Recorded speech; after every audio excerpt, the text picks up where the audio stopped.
I'm hoping you can hear me. Is that sharing with the group? Shared group?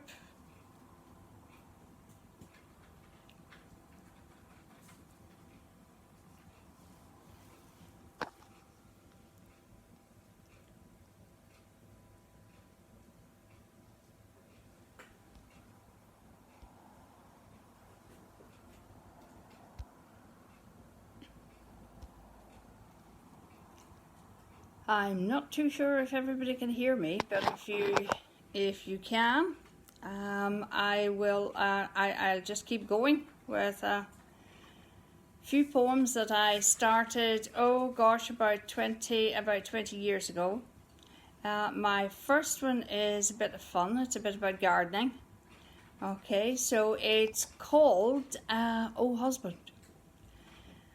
Oh husband, how could you?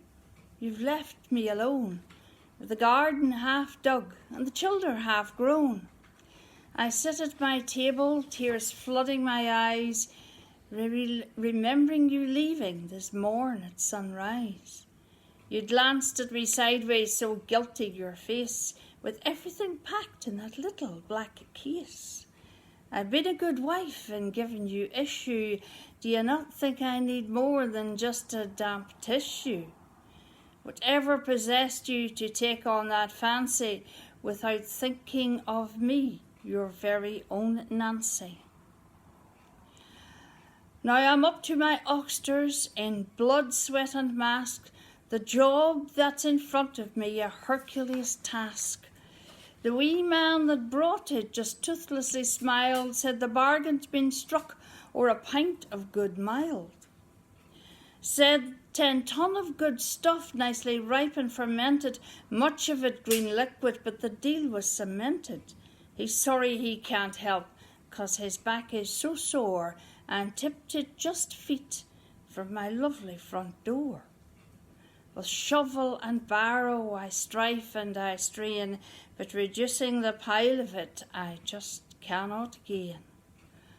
Oh husband, I hope that your work day's been good, that you're now in fine fettle and looking for food. Each Wednesday it's pot roast with turnip and peas, with gravy so juicy it cannot but please. You'll step off the train and know all will be well, for the bairns and the wife will have much for to tell. But light of my life, the homestead's not well, and plans for the cooking have been shot to hell. There'll be no meat on your plate for as long as it takes to shift that manure and make good your mistakes. Anyway,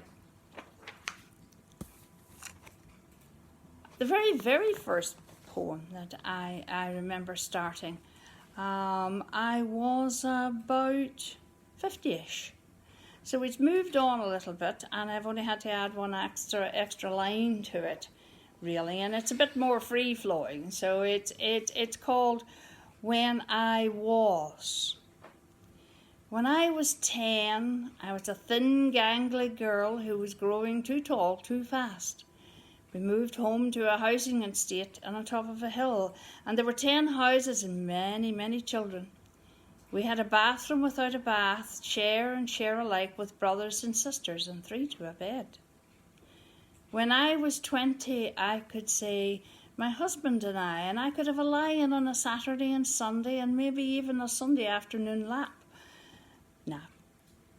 Only 2 to share a purple ceiling with painted stars and silence only broken by the Beatles. When I was 30, I was Mother Earth with small children, cats and dogs, and a pea patch.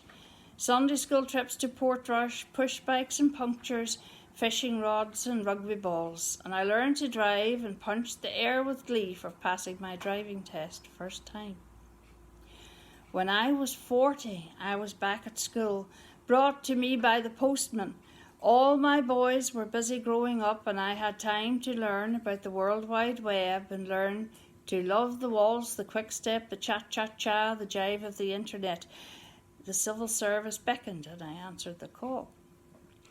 When I was 50, My other half lost himself, my mother became my child, my sister needed my love, and my family called and called and called. I was top of the pile, so Mother Earth evolved into Mother Superior, and a caring role sat atop my shoulders, and love and duty bowed me down.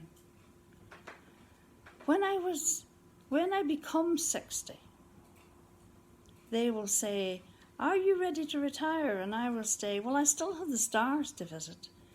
When I was 10, I watched them from the top of my hill and promised to go for tea. They're still waiting for me, but maybe I'll be 70 or 80 or 90.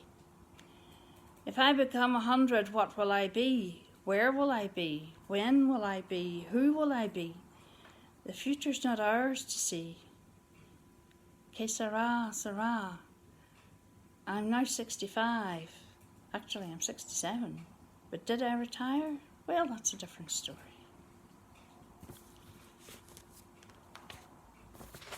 When I was learning about the types of different poetry and ways to write, I learned about this last little piece. I think I have time to do it. It's a haiku poem, and it's about a wall. I watched my dad build a wall, and I watched it fall down because he didn't build it properly. So this is called my haiku wall. A wall is just a wall, with blocks and bricks and mortar tied in to stand time.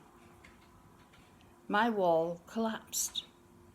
I stood revealed. Leave my wall be, I prithee thee, my need is greater. Give me strength, give me safety, give me life, give me walls. I don't do best friends, I stand on my own. I remember Dad building a garden wall. He forgot to tie in pillars. It fell down, but he just laughed. Lovers can be like walls. I like to lean against mine from time to time. A hidden door in the wall into a secret garden. Don't lean on that wall, it'll collapse. Ivy tendrils, seagrass, pinks and beetles. This wall is just a home to many. Windows are eyes into the world. Look outside that wall. Ode to a wall. Stay there. I have a little love poem. But we've got a few minutes left. I'll do this one, shall I? I don't do too many love poems, but we'll see this one. It's called May Blossoms. My heart leaps when I hear your voice, or see the twinkle in your eyes, the creases of smiles when you look my way. Time is a circle that comes around as we meet again in Maytime when spring unfolds, the years melting like snow warmed by the sun. So melts away my decades of waiting, wondering where you had gone so quickly lost, but never forgotten in that secret hope of hopes. I lost the boy, but have now met the man, surrounded by the scented bloom of May blossoms. This time, please hold my hand and stay.